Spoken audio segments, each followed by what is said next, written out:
Bismillahirrahmanirrahim. In this segment, we will study the anatomy and physiology of small intestine. Small intestine is the main site of digestion. It is 4 centimeter in diameter and 7 to 8 meter in length. Small intestine is divided into 3 parts: duodenum, jejunum, and ileum. Duodenum is involved in the digestion of food, while jejunum and ileum are involved in the absorption of digested nutrients. Small intestine has circular folds on the inner surface. These circular folds have thousands of finger-like projections called villi.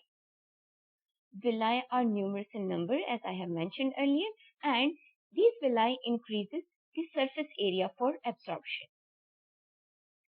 If we observe an individual villus, it is composed of epithelial cells. Epithelial cells also cover the circular folds. The epithelial cells of villi bear the microvilli. Microvilli further increases the surface area for absorption. Each villus has a central lymph vessel which is known as the lacteal. Substances are absorbed into the lymph of the central lacteal, and lymph from central lacteal flow into the lymphatic system. Between the villi, small intestine have tubular glands. These tubular glands are called crypt of Lieberkühn. Crypt of Lieberkühn mostly secretes extracellular fluid. Let's study the 3 segments of small intestine. Duodenum. Duodenum is the first part of small intestine. It is 20 to 30 centimeter C-shaped hollow viscus. Viscus refers to an internal organ. It is the widest and shortest part of small intestine. Duodenum receives partially digested food that is chyme from the stomach. This chyme mixes with bile from the gallbladder and digestive juices from the pancreas.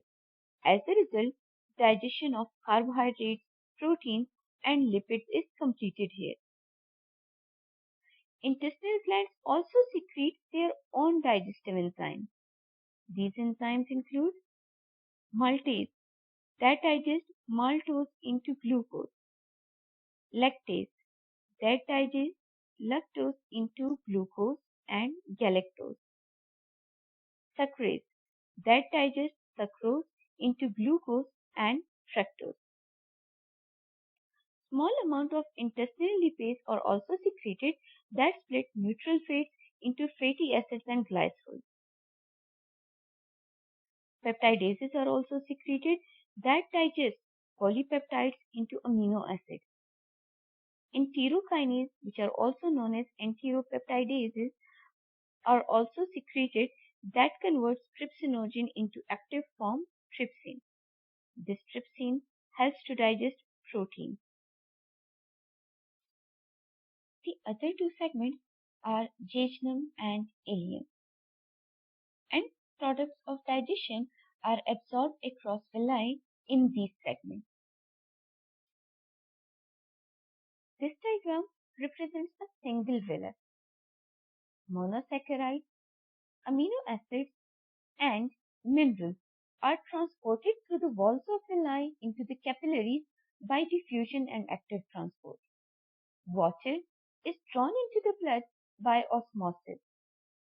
Glycerol and fatty acids enter the epithelial cells of villi by diffusion. In the epithelial cells of villi, fatty acids recombine with glycerol to form triglycerides. These triglycerides then get coated with proteins to form smaller droplets called chylomicrons. Chylomicrons from the epithelial cell enter the lacteal, which are the central lymph vessels. From these lacteal, chylomicrons move into the lymphatic system and eventually join the bloodstream for transport throughout the body. Thus, we have studied that monosaccharides, amino acids, and minerals are carried by the blood, while glycerol and fatty acids reunite in the epithelial cell to form triglyceride. Triglyceride gets coated with protein to form chylomicrons, and these chylomicrons are carried by the lymphatic system.